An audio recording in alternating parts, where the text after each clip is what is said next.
Sudhir Pandey are के intermediate college.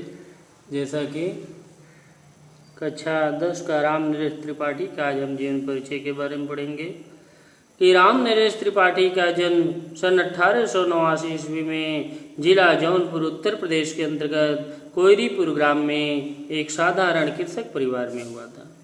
कि राम नरेश त्रिपाठी का जन्म 1889 ईस्वी में जिला जौनपुर, जो कि उत्तर प्रदेश के अंतर्गत है, कोयरीपुर ग्राम में एक साधारण कृषक मतलब किसान परिवार में हुआ था।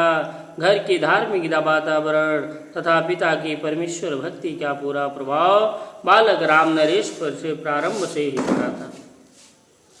कि घर के धार्मिक वातावरण तथा पिता की परमेश्वर भक्ति का पूरा प्रभाव बालक राम नरेश पर पड़ा था और केवल 9वीं तक कक्षा तक स्कूल में पढ़ने के बाद इनकी पढ़ाई छूट गई।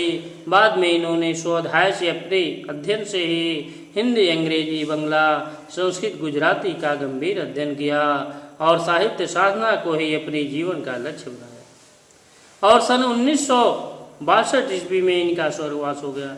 बहुत कम उम्र में ही, मतलब 1962 में ही इनकी मृत्यु हो गई। और त्रिपाठी जी मननशील विद्वान तथा परिश्रमी थे। वे द्विवेदी युग के उन साहित्यकारों में हैं जिन्होंने द्विवेदी मंडल के प्रभाव से पृथक रहकर अपनी मौलिक प्रतिभा साहित्य के क्षेत्र में कई कार्य किए। और त्रिपाठी जी की स्वच्छताओंदी कवि थे। वे लोकगीतों के सर्वप्रथम संकलन करता थे, लोकगीत के माध्यम से रचना करते थे। काव्य, कहानी, नाटक,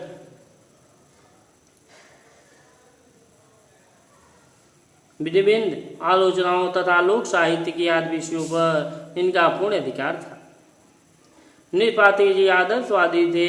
इनकी रचनाओं में नवीन आदर्श और नए युग का संकेत था।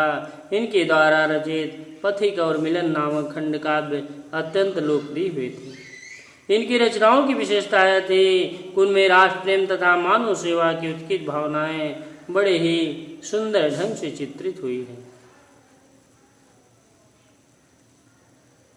इनके अतिरिक्त भारत वर्ष के प्राकृतिक सुषमा और पवित्र प्रेम के सुंदर चित्र भी इन्होंने अपनी कविताओं में चित्रित किए हैं।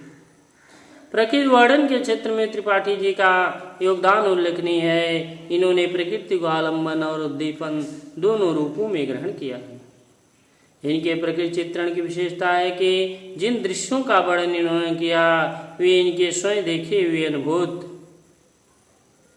रहस्य हैं। इनकी प्रमुख रचनाएं हैं पथिक, मिलन, स्वप्न, खंड काव्य, मानसी, स्फुट कविता संग्रह, कविता कौमुदी, ग्राम्य गीत, संपादित, गोस्वामी तुलसीदास और उनकी कविता आलोचना।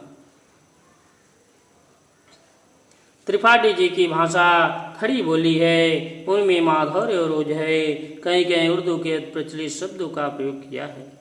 शैली सरल, स्वाभाविक और प्रभावपूर्ण है। इनके शैली के 2 रूप प्राप्त होते हैं, वर्णनात्मक एवं उपदेशात्मक।